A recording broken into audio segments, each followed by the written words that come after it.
Dena Wentz says her lung cancer diagnosis was a complete whirlwind. You're so overwhelmed, and I mean, people are telling you stuff, and you don't.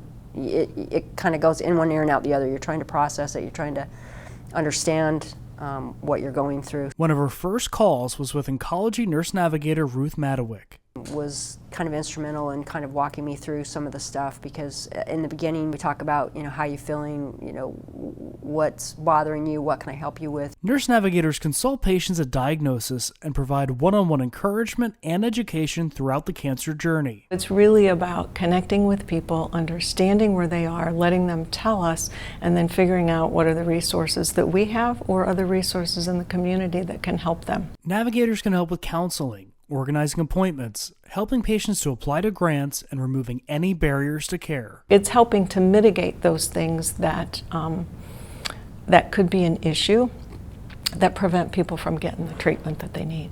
A compassionate hand to help guide patients throughout cancer treatment. You can learn more by visiting lehealth.org/cancer. For Lee Health, I'm Devin Turk.